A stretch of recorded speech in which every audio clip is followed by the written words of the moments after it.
pelajar Pancasila, kali ini berkolaborasi antara Kalimantan Utara dan Kalimantan Timur. Hadirin sekalian, pada pagi hari ini ada 4 pemateri di mana kesempatan pertama akan diberikan kepada Ibu Anita Nur Hasanah selaku Duta Rumah Belajar Provinsi Kalimantan Utara dan seterusnya. Sebelum kita memulai acara pada hari ini sebagai wujud rasa cinta tanah air dan bangsa, mari kita sama-sama memposisikan diri dengan sempurna untuk mendengarkan lagu Indonesia Raya. Kepada Ibu Sunaria, waktu dan layar dipersilahkan. Mas Ferry?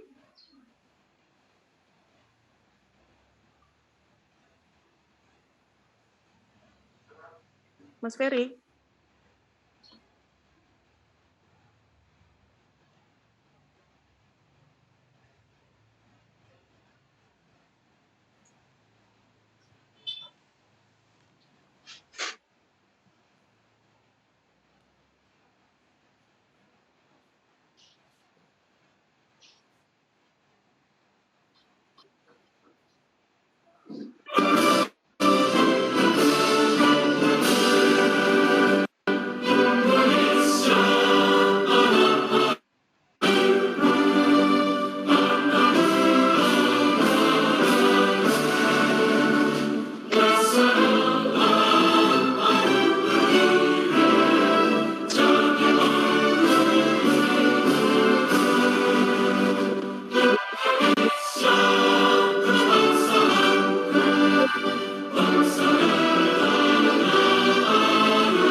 Bapak dan Ibu semuanya.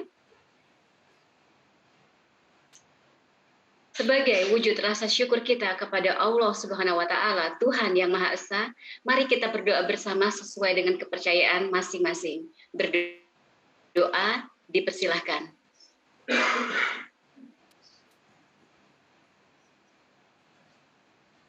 Selesai. Terima kasih. Sebelumnya mari kita dengarkan dan saksikan bersama sambutan sekaligus yang akan membuka kegiatan pada pagi hari ini yang akan disampaikan oleh Bapak Dr. Jarwoko MPD selaku Kepala LPMP Provinsi Kalimantan Utara. Kepada Bapak Dr. Jarwoko MPD, waktu dan layar dipersilahkan.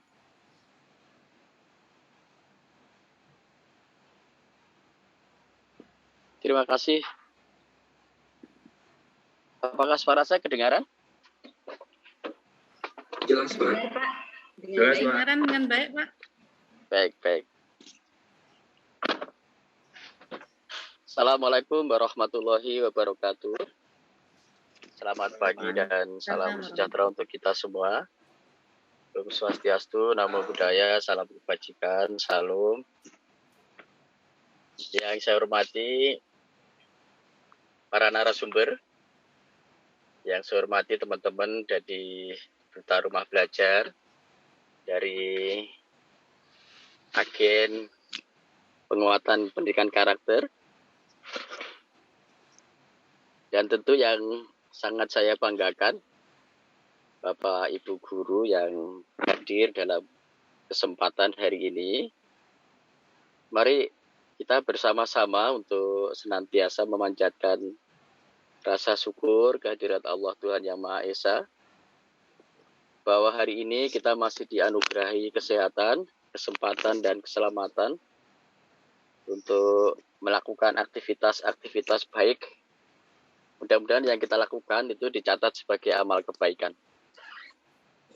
Yang kedua, tidak henti-hentinya saya menyampaikan terima kasih yang setulus-tulusnya pada teman-teman yang sudah melakukan inisiatif untuk kegiatan-kegiatan pengembangan penguatan mutu pendidikan, terutama teman-teman Duta Rumah Belajar yang sudah berkali-kali melakukan aktivitas seperti ini. Kalau tidak salah ini sudah masuk ke edisi 24 dan sudah banyak, ada ribuan guru-guru yang mendapatkan kesempatan untuk memperoleh penguatan ya, terutama dalam sharing pengetahuan. Dan ini saya kira bagus untuk terus dilakukan. Dan saya juga ingin menyampaikan ada beberapa hal yang penting terkait dengan upaya kita untuk mendorong peningkatan mutu pendidikan sebagai bagian dari upaya layanan. Kita tahu bahwa kebijakan kementerian sekarang ini berharap bahwa satuan pendidikan itu benar-benar bisa menjadi basis pengembangan penguatan karakter. Karena kita sudah paham semuanya Bapak Ibu sekalian, bahwa ada penelitian yang mengejutkan kita. Ternyata bahwa tidak terjadi korelasi yang positif antara pendidikan dengan kemandirian ya, dan dengan sikap sosial. Artinya semakin tinggi tingkat pendidikan itu makin rendah tingkat kemandiriannya. Demikian juga semakin tinggi tingkat pendidikan itu ternyata makin rendah tingkat kepedulian sosialnya. Nah, ini berarti ada masalah dalam pendidikan kita. Kenapa pendidikan tidak berkontribusi terhadap upaya-upaya yang bisa memperbaiki kehidupan bersama ini. Dan kemudian akhir-akhir ini kita juga mendapatkan ujian yang sangat berat, di mana bahwa intoleransi, lalu kemudian kekerasan, lalu bullying, ya, lalu anti demokrasi. Ini juga menjadi PR kita bersama-sama. Bagaimana pendidikan itu ikut mewarnai sebuah kehidupan yang menjadikan kehidupan ini damai dan mendamaikan. Dan ini penting karena aspek pembentukan kebudayaan itu mestinya bisa memperhalus perilaku manusia, bisa membuat lebih menyadari bahwa kita ada itu harus memberi nilai tambah atas keberadaan kita. Bahwa kita ada harus membuat kebahagiaan bagi orang-orang yang ada di sekitar kita. Kita ada harus meringankan beban orang-orang yang ada di sekitar kita. Pada prinsipnya pendidikan harus menghasilkan orang-orang yang memberi nilai tambah untuk kemaslahatan dan kemanfaatan bagi kehidupan yang lebih damai dan mendamaikan. Ya. Ini yang harus menjadi perhatian kita semua, terutama Bapak Ibu guru yang memiliki mandat utama untuk memberikan dukungan dan bantuan agar anak-anak ini, anak-anak yang berada di satuan pendidikan ini, nanti mendapatkan pengalaman belajar yang terbaik, agar dia tumbuh menjadi manusia-manusia baik yang bisa memperbaiki kehidupannya dan kehidupan yang ada di sekitarnya, ya. Bukan memperburuk ya, tapi memperbaik. Nah, inilah yang sebenarnya menjadi moto dari LPMP Kaltara, itu ada ngedo melundo, itu adalah memperbaik lebih baik. Ya, ini prinsip yang harus dibangun, dan karena itulah pada intinya pendidikan itu harus mendahulukan kepentingan manusia untuk diperlakukan secara manusiawi agar dia tumbuh menjadi manusia yang bermanfaat bagi manusia lainnya. Itu ya. Ini harus betul-betul menjadi perhatian bersama.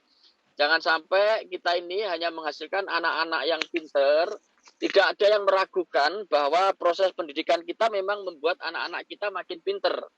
Tetapi kepandaian dan kepinteran itu harus memberikan nilai manfaat. Kalau tidak, maka menjadi tidak ada gunanya. Ya, apapun yang dilakukan itu kalau tidak diikuti dengan kebaikan, semuanya akan sia-sia. Pinter tapi tidak baik, tidak bermanfaat. Kaya tapi tidak baik, tidak bermanfaat. Ya, lalu jadi pejabat kalau tidak baik juga tidak bermanfaat. Jadi kemanfaatannya itu hanya akan bisa terjadi jika diikuti dengan kebaikan. Dan karena inilah yang paling penting di dalam pendidikan karakter itu, bagaimana kita menyiapkan agar satuan pendidikan kita itu bisa menjadi basis untuk menyemai benih-benih bangsa kita, agar kelak dia tumbuh menjadi manusia yang diharapkan sebagaimana di dalam rumusan tujuan Undang-Undang Sistem Pendidikan Nasional kita. Ya, saya mau mengajak Bapak Ibu sekalian, kita nggak boleh lepas. Sama sekali kita tidak boleh lepas. Menyimpang saja tidak boleh, apalagi lepas. Ya, kita harus betul-betul selalu terngiang di dalam pikiran kita bahwa ada tujuan utama kita di dalam memberikan layanan pendidikan itu Bapak Ibu bisa lihat di pasal 3 Undang-Undang Sistem Pendidikan Nasional kita. Ya, ini nanti yang akan menginspirasi, yang mengilhami rumusan yang disebut dengan pembelajar Pancasila itu ada di dalam situ ya. Di dalam Undang-Undang Sistem Pendidikan Nasional nomor 20 tahun 2003, khususnya pada pasal 3, nanti coba dilihat lagi. Di situ sudah sangat jelas bahwa pendidikan itu bertujuan untuk mengembangkan potensi. Sekali lagi ya, mengembangkan potensi. Bukan melemahkan, apalagi mematikan. Ini berkali-kali selalu saya ingatkan kepada Bapak Ibu guru. Kenapa? Karena saya masih menemukan bahwa banyak perilaku pendidik itu yang kontraproduktif dengan rumusan tujuan pendidikan nasional. Ya, guru-guru kita kadang-kadang berkata-kata kasar hanya karena materi pelajarannya tidak tuntas. Jadi saya mau mengatakan, kita ini lebih mendahulukan manusianya atau materi pelajarannya. Ini yang penting, ya. Jadi kita harus melihat bahwa manusia adalah hal yang paling utama, dan yang utama tidak boleh dikalahkan dengan yang lainnya. Ya, ini saya kembali lagi.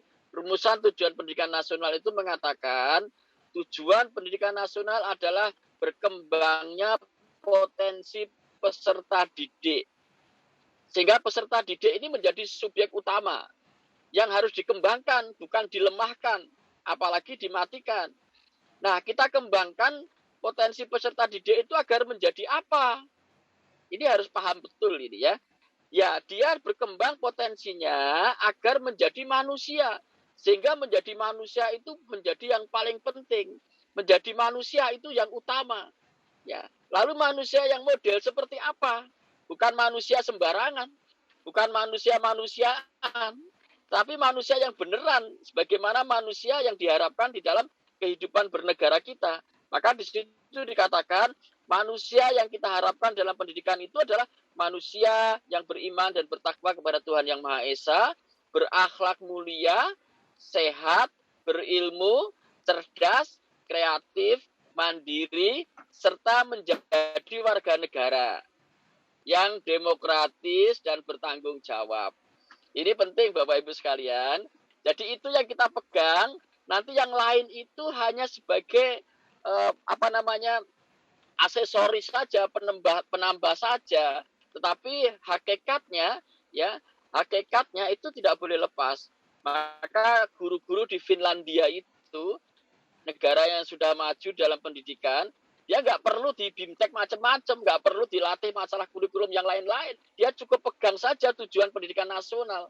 Jadi guru-guru kita mestinya pegang itu saja. Dan itu nggak boleh lepas, dan itu akan menjadi kompas yang memandu perilaku kita, yang menuntun sikap kita, agar semua tindakan kita itu betul-betul mewujudkan atau mendorong agar anak-anak itu potensinya berkembang, ya.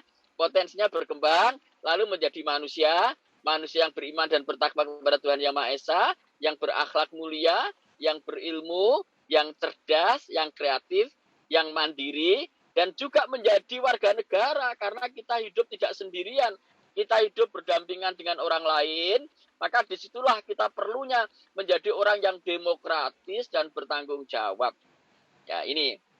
Nah, lalu di dalam kaitannya dengan kehidupan bersama inilah Bapak Ibu sekalian, saya berharap berkali-kali Bapak Ibu, mari kita sebagai orang dewasa bisa memberikan contoh-contoh yang baik, lalu memberikan dukungan kepada anak-anak. Kalau anak-anak salah itu tolong mohon dimengerti ya, mohon dimengerti, karena memang anak-anak itu belum diikat oleh tanggung jawab seperti orang dewasa. Tetapi kita harus menyiapkan supaya anak-anak itu kelak nanti tumbuh menjadi manusia dewasa yang betul-betul bertanggung jawab. Maka sejak awal kita mendidiknya. Ya, mendidik itu di dalam proses bisa jadi ada perilaku anak-anak yang salah. Ada perilaku anak-anak yang belum tepat. Itu wajar-wajar saja, tidak apa-apa. Ya, karena ini sebuah proses. Ya, jadi istilah yang disebut bahwa anak-anak itu belum mukhalaf, belum dewasa, sehingga dia tidak terikat pada tanggung jawab, tapi kita melatihnya. Maka kemudian yang diperlukan di dalam melatih anak-anak itu adalah kesediaan kita untuk selalu memberikan support, memberikan dorongan, memberikan bantuan.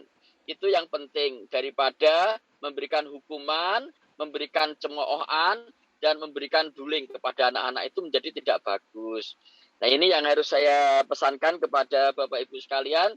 Saya berharap betul supaya anak-anak itu merasakan ketika di dalam satuan pendidikan, dia menemukan orang-orang dewasa yang selalu memberikan dukungan dan supportnya.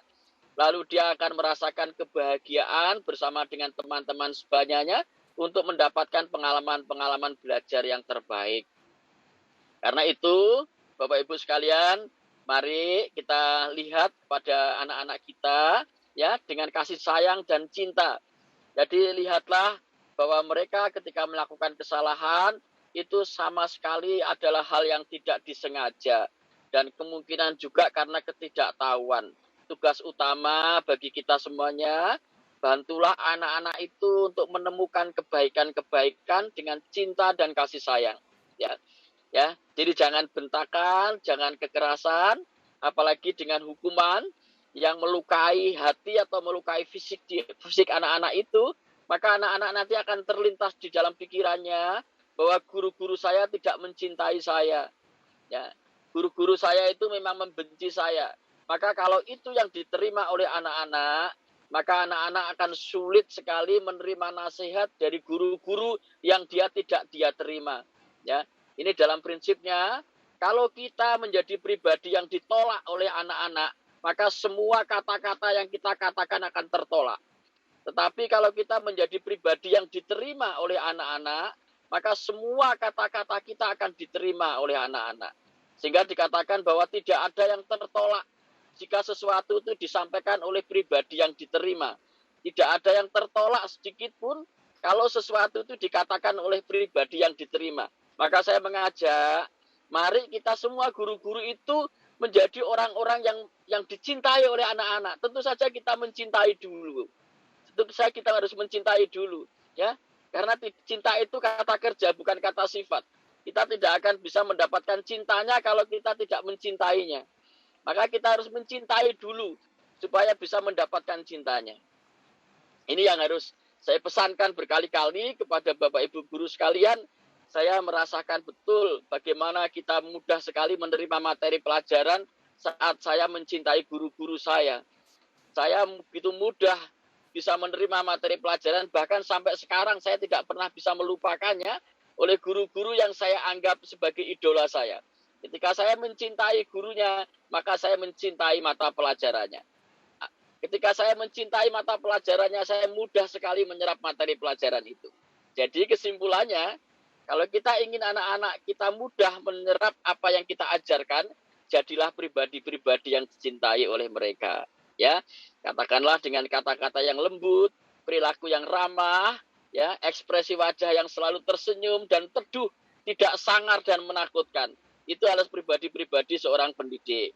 Jadi itu yang dapat saya pesankan, Bapak Ibu sekalian. Saya merasakan begitu bahagia ketika bersama-sama dengan orang-orang yang sangat membahagiakan.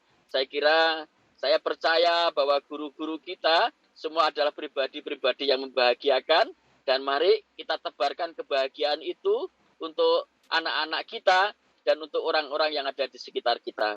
Saya kira itu yang dapat saya sampaikan, dan dengan mengharap ridho dari Allah Subhanahu wa taala, mudah-mudahan pertemuan kita diikuti dengan hidayah sehingga memudahkan apa yang kita ajarkan kepada teman-teman kita semuanya. Dan tentu saja mudah-mudahan pertemuan ini bisa memberikan dampak perbaikan bagi perilaku kita untuk ikut memperbaiki apa yang ada di dalam diri kita dan apa yang ada di sekitar kita. Mari Bapak Ibu sekalian, kita buka acara kita dengan bacaan basmalah. Bismillahirrahmanirrahim. Mudah-mudahan pertemuan kita diikuti dengan hidayah. Saya kira demikian. Mohon maaf atas segala kekurangan, dan saya akhiri. Wassalamualaikum warahmatullahi wabarakatuh. Selamat pagi dan salam sejahtera untuk kita semua. Om Swastiastu, Namo Buddhaya, salam kebajikan, Rahayu. Terima kasih. Waalaikumsalam warahmatullahi wabarakatuh. Waalaikumsalam warahmatullahi wabarakatuh. Terima kasih kepada Bapak Dr. Jarwoko, MPD, Kepala LPMP Provinsi Kalimantan Utara. Semoga sehat selalu Bapak, dan terima kasih untuk support dan dukungannya. Wah, baik Bapak Ibu, kita setelah dari Bapak Jarwoko yang sudah membuka kegiatan kita dengan sangat luar biasa, memberikan kita motivasi, support, juga dukungan, kita akan melanjutkan kegiatan kita sehingga berjalan sesuai dengan rencana yang telah disusun ya Bapak Ibu. Saya ini penasaran, saya mendengar bahwa di Kalimantan Utara ada sanggar dari LPMP Kalimantan Utara. Nah, ini apa ini Kak? Iya, maaf Bapak Ibu, saya jadi terbiasa memanggil kakak ya. Iya, jadi itu sanggar berupa suatu wadah bagi kita Bapak Ibu guru semua Kalimantan Utara, itu difasilitasi oleh LPMP Provinsi Kalimantan Utara. Jadi di situ Mbak ada wadah lengkap beserta materinya, ada bahan ajar, ada bisa cek suhu tubuh, misalnya mau timbang badan juga itu wajib, masuk situ harus wajib cek gitu kan. Wah. Tapi inti utamanya adalah kita bisa mengambil file-file multimedia pembelajaran secara gratis yang ada di rumah belajar. Cukup membawa hard disk Mbak. Kalau flash disk kayaknya nggak kuat deh. Hard disk. Karena hard disk itu kita bisa ngambil di sana. Kita gunakan bawa ke kampung misalnya ya. Kita bisa gunakan secara offline gitu Mbak. Oh, luar biasa. Jadi sangat membantu para guru ya. Artinya akan membantu para guru dalam melakukan proses pembelajaran yang mereka lakukan di unitnya masing-masing ya Kak ya. Iya, benar sekali. Benar. Wah, luar biasa. Semoga nanti ini juga akan diikuti oleh LPMP yang lain sehingga bisa meratakan informasi dan menyebarkan kebaikan untuk seluruh guru yang ada dimanapun. Semoga nanti juga ya dari daerah lain boleh berkunjung ke sana ya Kak ya? Boleh, siap. Kami sahabat rumah belajar, duta rumah belajar siap untuk membantu, mendampingi menuju tempat. Siap. Jadi biasanya kan kalau orang tahu sanggar itu seperti pisang yang digoreng menggunakan tepung, seperti itu mungkin. Iya betul. Padahal sanggar itu yang kita maksudkan di sini adalah suatu wadah. Iya gitu Mbak. Wah, luar biasa. Nah, terima kasih kalau begitu informasinya Kak Ria, dan mengucapkan juga terima kasih sebesar-besarnya kepada LPMP Provinsi Kalimantan Utara yang telah memfasilitasi kegiatan ini. Semoga diberikan kelancaran dan keberkahan. Baik Bapak Ibu sekalian, mari kita simak materi pertama yang akan disampaikan oleh Anita Nurhasanah, Duta Rumah Belajar Provinsi Kalimantan Utara tahun 2020. Kepada sahabat saya Anita Nurhasanah, waktu dan layar dipersilahkan. Mohon izin Kak, ini Mau di tempat diwakilkan, Kak? saya, iya. Oke. Karena beliau sedang Atau sibuk. kepada yang mewakili, dipersilahkan. Iya, baik, terima kasih Kak Sas atas waktu dan layarnya. Assalamualaikum warahmatullahi wabarakatuh. Terdengar dengan jelas ya Bapak Ibu semua? Waalaikumsalam warahmatullahi wabarakatuh. Jelas. Iya, selamat pagi, salam sejahtera untuk Bapak Ibu semua. Yang saya hormati Kepala LPMP Provinsi Kalimantan Utara, Bapak Dr. Jarwako MPD.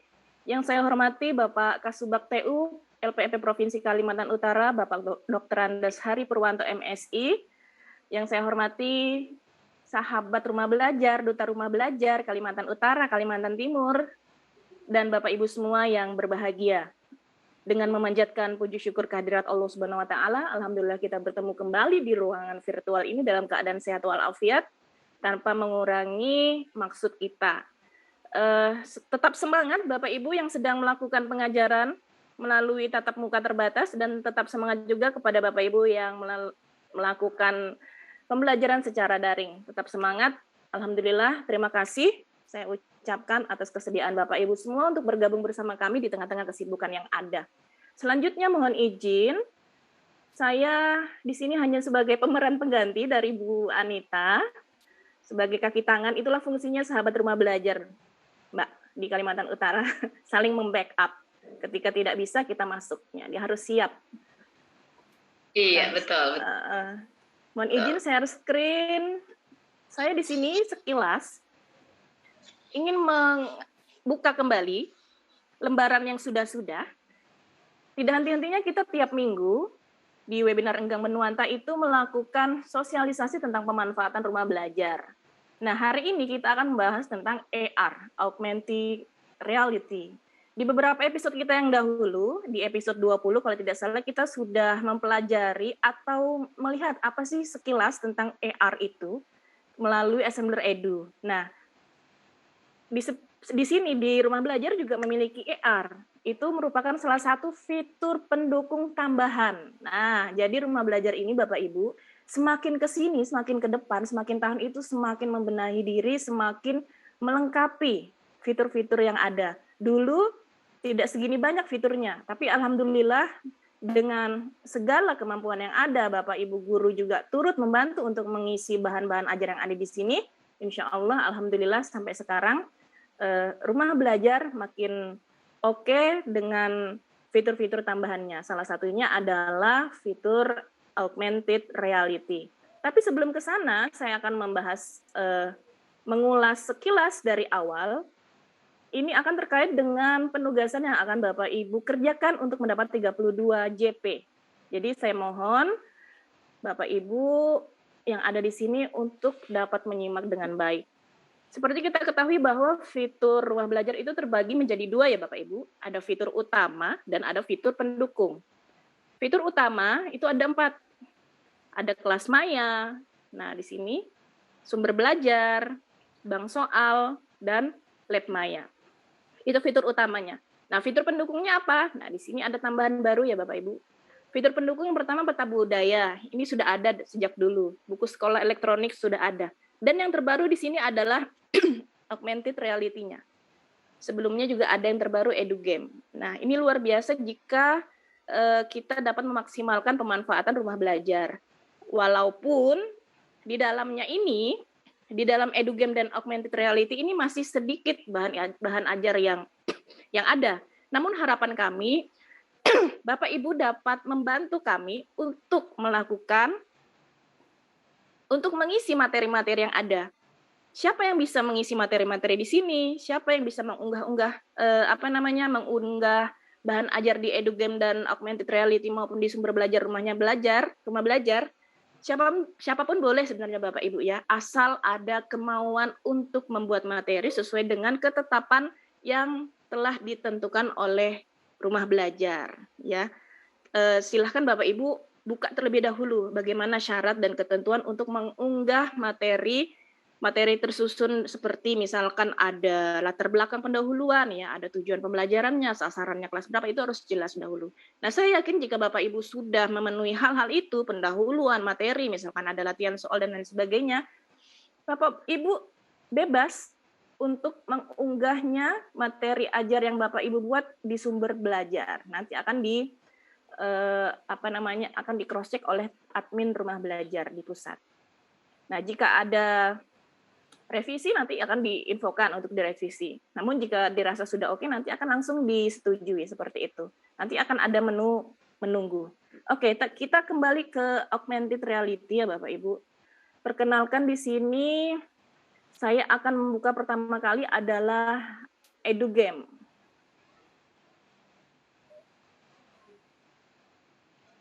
Sebentar.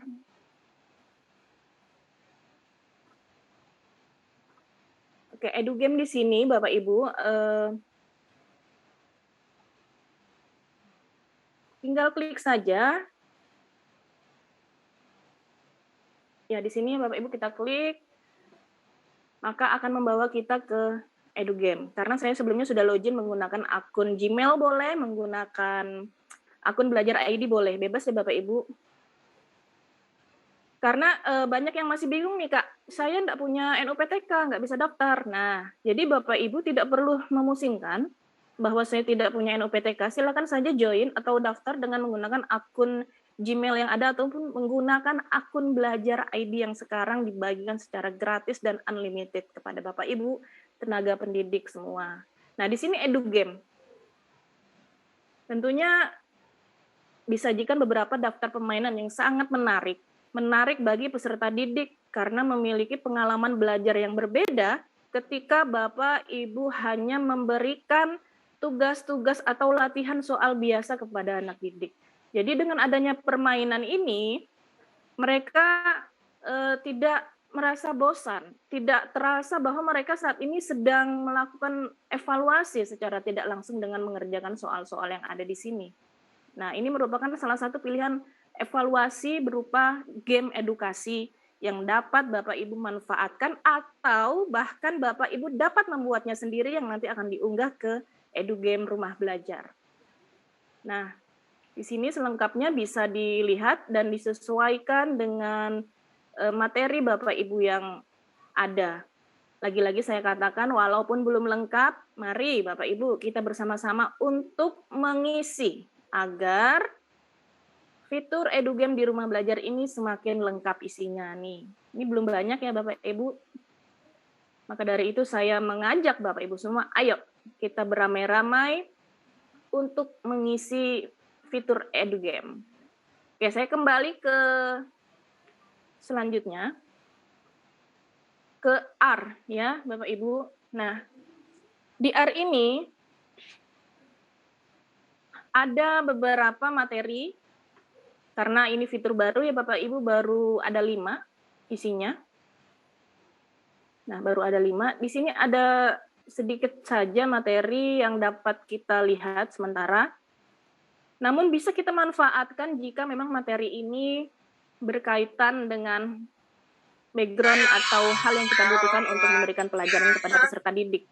Contohnya misalkan manfaat energi alternatif.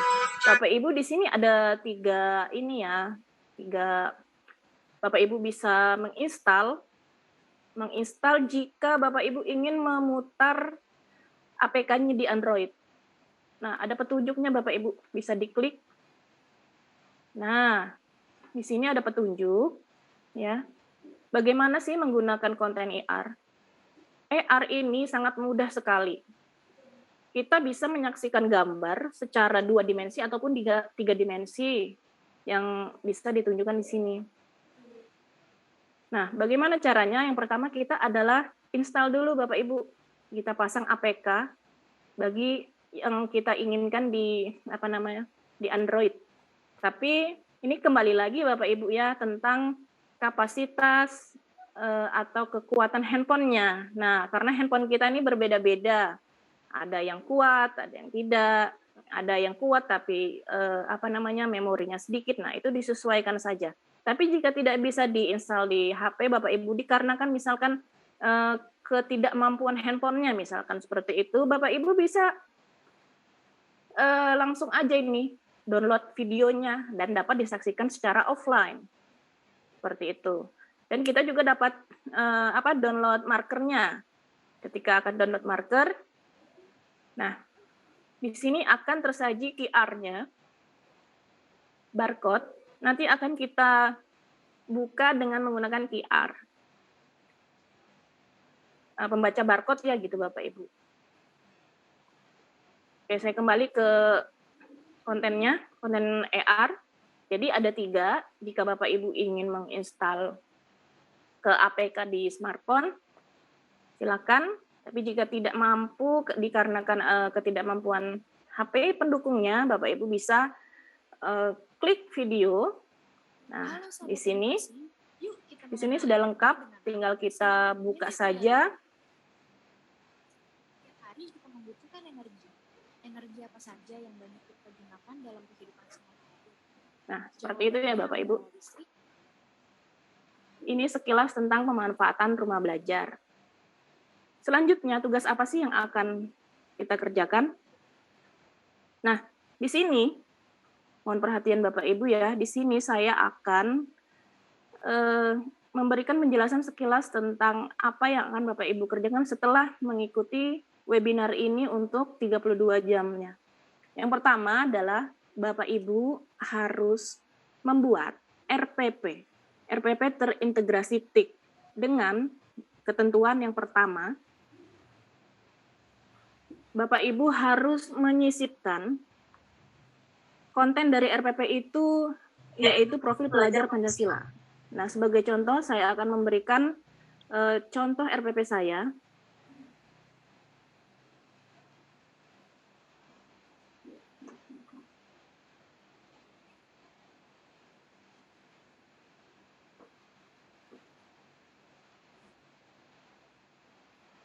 Halo Kak Sas, apakah terdengar ya? Terdengar, Kak? Oke, iya. Bapak Ibu saya ulangi, saya akan memberikan contoh RPP saya. Ini dibuat di Google Doc ya, Bapak Ibu. Boleh juga menggunakan di PowerPoint dulu, di Microsoft Word dulu boleh. Nanti baru diunggah dan diedit di Google Doc. Nah, ini saya buat di Google Doc. Jadi ini RPP sekilas tentang ini yang akan kita buat nanti untuk pelajaran 32 JP-nya.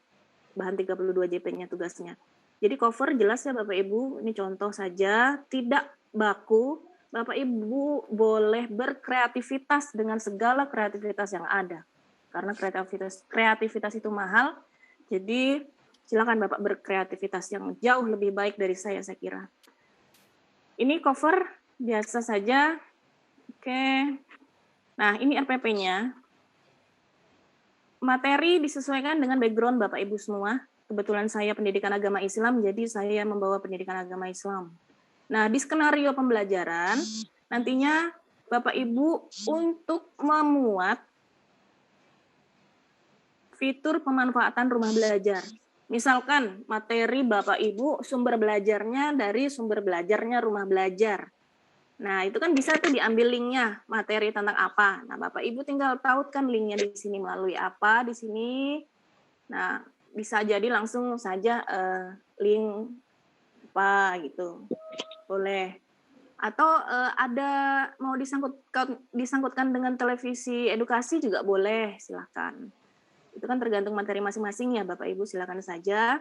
Nah, atau Bapak Ibu sudah menautkan RPP-nya dengan sumber belajarnya rumah belajar, sudah menawarkan dengan televisi edukasi, misalkan sebagai bahan tambahan untuk siswa menyaksikan tayangan ya, atau Bapak Ibu bisa ingin menggunakan edugame atau ER-nya juga boleh. Tinggal disebutkan saja di linknya pelajarannya tentang apa, jika ada di edugame dan ER-nya.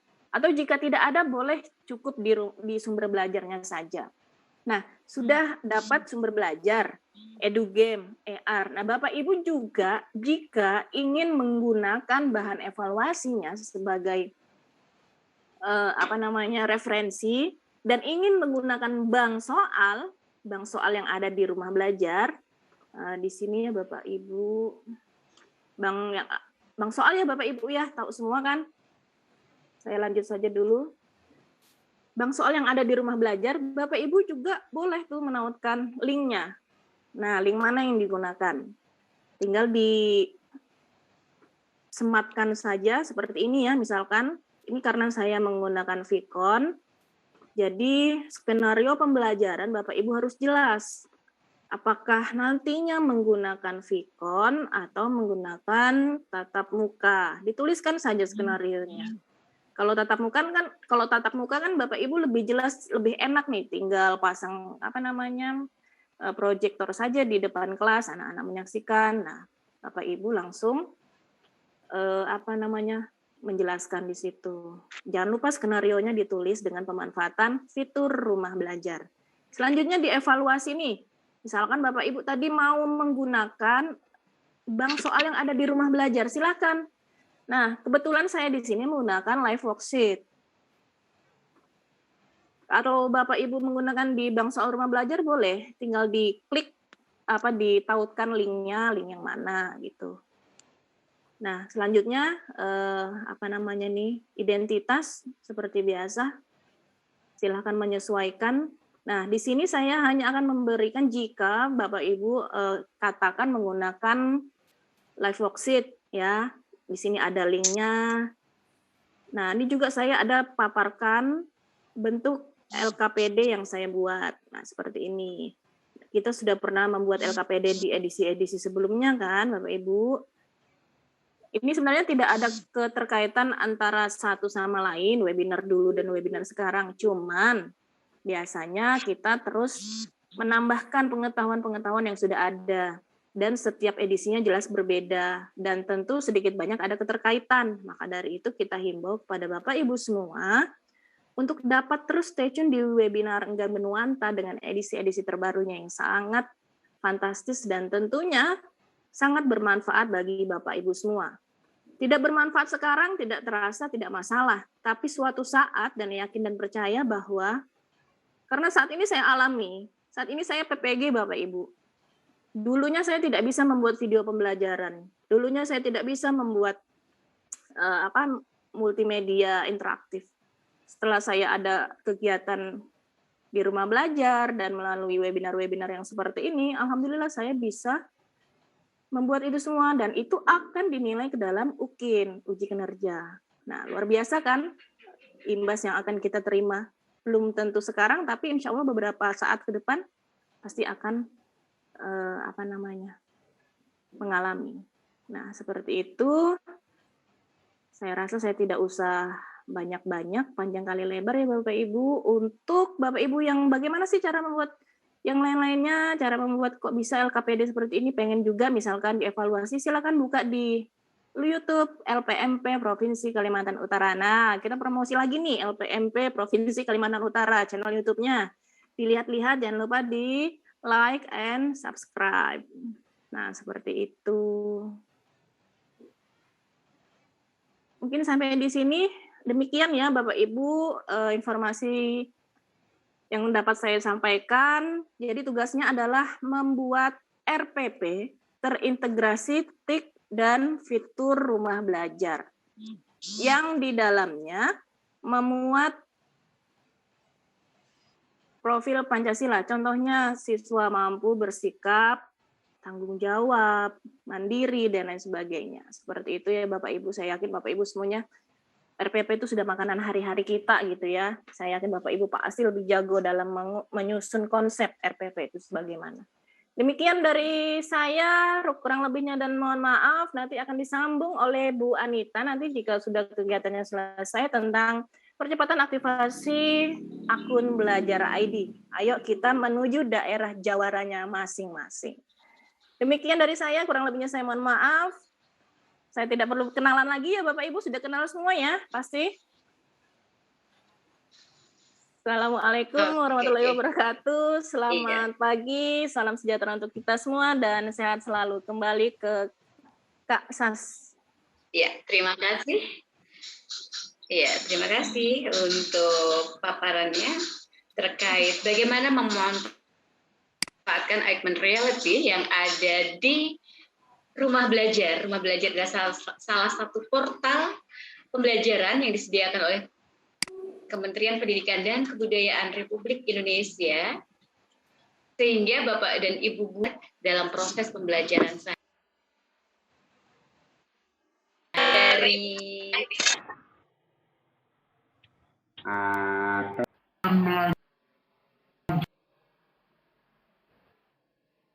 lanjutkan ke pemateri Vietnam S materi